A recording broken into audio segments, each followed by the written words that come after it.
This time on Fliptv News, the headlines. Court orders FG to apologize and pay Nnamdi Kanu 1 billion naira for violating his rights by the point. Buhari government proposes increasing petrol price to 302% per litre by next month. The Lagos State government unveils levy for informal transport sector to harmonize deals from commercial motorists. APC to hold national convention February 26. And finally, again, EFCC grills ex-Lagos AG Olasupo Shashore overpaid scam. Good afternoon. I am Shijola Afolabi. You're welcome to Fliptv News. Now, the news in details. The High Court in Umuahia, Abia State, has ordered the federal government and Nigeria Army to pay 1 billion naira to the leader of the indigenous people of Biafra, IPOB, Nnamdi Kanu, for invading his house in September 2017. The federal government and the army were also ordered to apologize to Kanu for the violation of his fundamental rights. Justice Benson Aya gave the ruling on Wednesday while delivering judgment on the suit filed by Kanu against the federal government, the Nigerian Army, and others. Kanu, who is currently in the custody of the Department of State Services, filed the suit through his counsel, Aloy Ejimako. The suit was filed against Attorney General of the Federation and Minister of Justice Abubakar Malami and the DSS over the alleged violation of his fundamental human rights. Other respondents are FGN, First Defendant, Chief of Army Staff, Third and Inspector General of Police, Fifth, and the three others. Justice Benson Aya made the order today while delivering judgment on the suit filed by Kanu against the federal government, the army, and others. The federal government may increase the price of motor sprays PMS, better known as petrol, to 302 naira per litre in the February 2022 as part of the recommendation of the National Economic Council (NEC) in November 2021. This is the part of the government's plan to fully deregulate the PMS prices, eliminating monthly subsidy payments with provisions to ensure fair competition in the market, the cable is reporting. Petrol price is currently between 162 and 165 per litre in Nigeria. The recommendations were put forward by the NEC and HOC committee interfacing with the Nigerian National Petroleum Corporation (NNPC) on the appropriate pricing of PMS in Nigeria. The report was presented by Nasiru El-Rufai, Governor of Kaduna State and head of the committee. The committee was established last year by the NEC, headed by Vice President Yemi Oshibajo, to look into the dwindling revenues of states. Other members of the committee include Godwin Obaseki, Kayode Fayemi, and David Umahi, governors of Edo, Ekiti, and Ebonyi states, respectively, as well as Godwin Emefiele, governor of the Central Bank of Nigeria (CBN). The Mele Kyari, Group Managing Director of the Nigerian National Petroleum Corporation (NNPC), Zainab Ahmed, Minister of Finance, Budget, and National Planning. The agreement between the state, local government, and various unions in the transport sector, as well as some government agencies in Lagos State, was signed during the ceremony held at the Bagoda Catho Press Center, Alausa, Ikeja. Speaking that the levy perched at a flat rate of 800 naira covers money for not just the local government levy alone, but also that of the clearing waste from the motor parks, said to the Ministry of Transportation, Lagos State Waste Management Authority, LOMA, and the Lagos State Environment Protection Agency, LASEPA. He said the benefits of the levy included harmonizing the collection process by putting a structure in place, reducing multiple taxes dues and levies to all agencies of state and local government, providing reliable data, eradicating harassment of bus drivers, and bringing collaborative engagements within stakeholders, among others.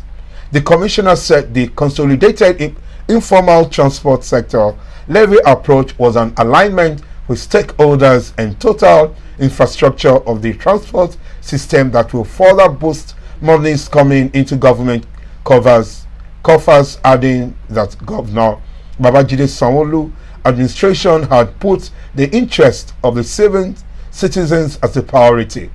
Dr. Olowo disclosed that personal income taxes of the drivers will also be deducted from the 800 naira levy, said the consolidated informal transport sector levy, which will take effect on February 1, 2022, will be paid to moderate the fees and motorists in the sector pay daily, adding that tax cards will also be issued to them. The 800 naira is a single structured collection of the monies payable to all governments indirectly associated with the transport sector.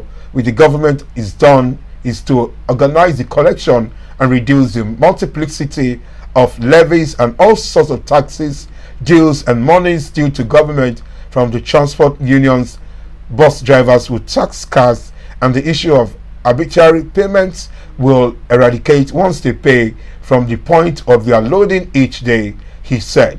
Also speaking at the event, the special advisor to Governor Sanwo-Olu on transportation, Mr. Toyin Fayinka, said the government is first approach towards a total restructuring of the transport sector. He said all stakeholders were duly consulted before the final signing of the memorandum of the understanding, which is aimed at bringing sanity into motor parks in line with best practices globally.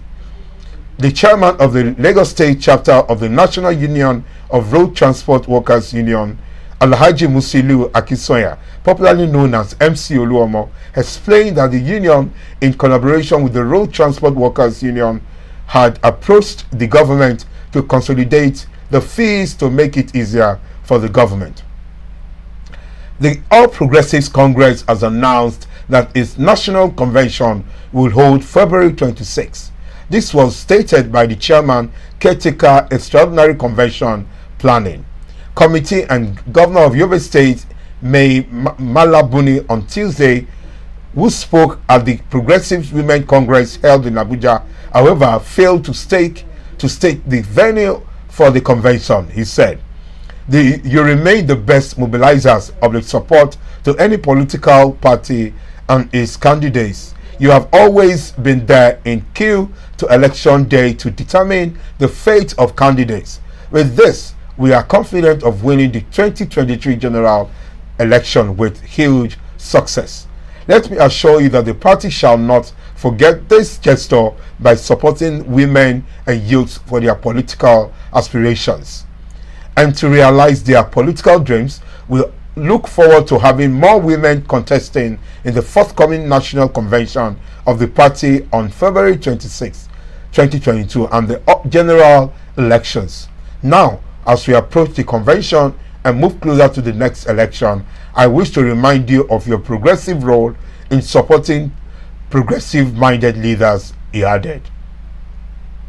The Economic and Financial Crimes Commission has taken into custody a former Attorney General and Commissioner for Justice in Lagos State, Mr. Olashupo Sashore-san.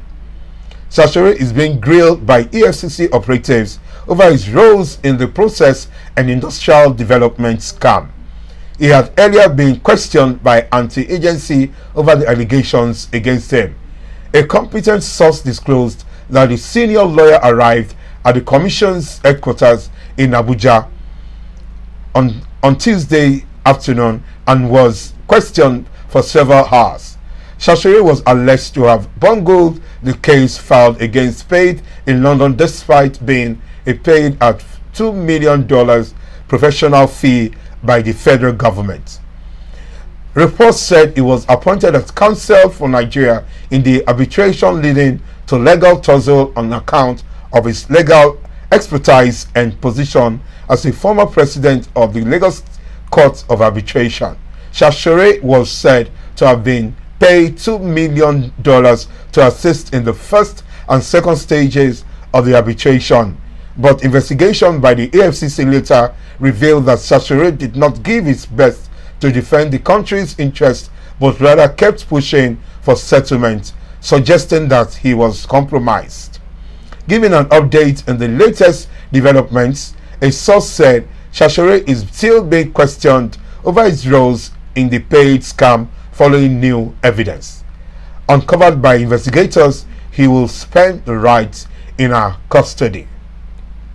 For more news and updates, please stay tuned to Fliptv News. I am Shijola Afolabi. Good afternoon.